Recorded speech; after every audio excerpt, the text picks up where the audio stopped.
তারাপীঠ কলকাতার অগ্নিকাণ্ডের ঘটনায় দুদিনের মধ্যে 18 জনের মৃত্যু হয়েছে। পরপর দুদিনের ঘটনায় আক্রমণ পাল্টা আক্রমণ চলছে রাজ্য রাজনীতিতে। সিপিএম নেতা সুজন চক্রবর্তী কি বলেছেন শোনাবো।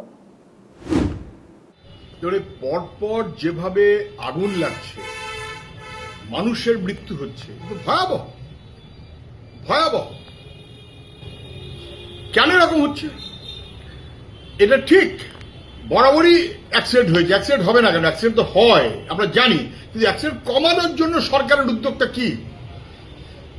বামফ্রন্টের আমলে অ্যাক্সিডেন্ট যা হতো তার চেয়ে অ্যাক্সিডেন্টটা বেড়েছে না কমেছে? বেড়েছে।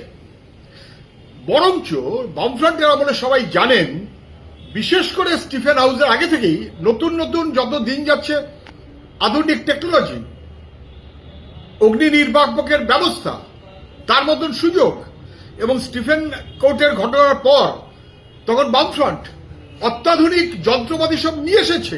এখন তো আর যন্ত্রের অভাব নেই। এখন তারপর থেকে প্রতিদিন এই ঘটনাটা ঘটছে কেন? পারলে প্রায় রোজ কোনো না কোনো একটা বড় ঘটনা। ফলে যন্ত্র আছে, কিন্তু যন্ত্রকে ব্যবহার করা হচ্ছে না। যন্ত্র আছে, যন্ত্রকে ব্যবহার করার মতন লোক থাকছে না, অথবা যন্ত্র থাকলেও কার্যত অগ্নি নির্বাপকের জন্য মনোভাব, দায়িত্ববোধ, দায়বদ্ধতা সরকার ফেল করছে, কোনো সন্দেহ নেই। কর্মচারী না নিয়োগ হবে না, সব কন্ট্রাকচুয়াল, তাদের স্বাস্থ্য বীমা পর্যন্ত নেই, তারা নানান রকম বিপদে থাকেন, তাদের দিয়ে কার্যত যতুগৃহ করে রাখছে রাজ্যের সরকারকে। সে দায়িত্ব নিতে হবে, কোনো সন্দেহ সে ব্যাপারে নেই।